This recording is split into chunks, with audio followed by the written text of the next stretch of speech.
కొద్దిసేపటి క్రితం చంద్రబాబు ఇంటికి చేరుకున్నారట కొడాలి నాని. కొడాలి నాని ప్రస్తుతం తన గుడివాడ నియోజకవర్గంలో ఓడిపోయారు. ఒకప్పుడు ఎమ్మెల్యేగా, మంత్రిగా వైసీపీ పార్టీకి పనిచేసినటువంటి కొడాలి నాని ప్రస్తుతం ఖాళీగా ఉన్నారు. ఒక పక్క అనారోగ్యం, మరోపక్క వైసీపీకి వచ్చినటువంటి నెగటివిటీని మూటగట్టుకున్నటువంటి కొడాలి నాని ఇప్పుడు చేయాల్సింది ఏమీ లేదు. తెలుగుదేశం పార్టీకి సంబంధించి చాలా రకాలుగా ఇబ్బందులు ఎదుర్కొన్నారు.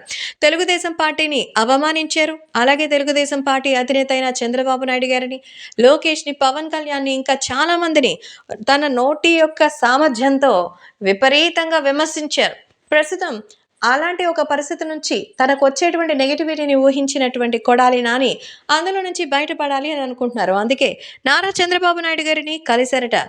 ఆంధ్రప్రదేశ్ ముఖ్యమంత్రి శ్రీ నారా చంద్రబాబు నాయుడు గారి ఇంటికి చేరుకున్న కొడాలి నాని రాజకీయంగా తన విమర్శలు చేయడానికి కారణం రాజకీయం తప్ప మరొకటి లేదని, ఇది కేవలం తను చేయాలనుకునేది కాదు, అలా జరిగిపోయిందంతే అంటూ తన యొక్క విచారాన్ని వ్యక్తం చేశారట.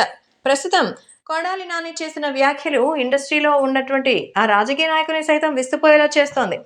అధికార వర్గం ఆదేశించిన దాని ప్రకారమే నడుచుకున్నాను తప్ప సొంత వ్యక్తిత్వం ఏమీ లేదని, మరి తెలుగుదేశం పార్టీ నుంచి వచ్చాను కాబట్టి మళ్ళీ పార్టీ మారడానికి కూడా తన సంసిద్ధమేనంటూ ఇటీవల తన నియోజకవర్గంలో చెప్పుకున్నట్టుగా తెలుస్తోంది.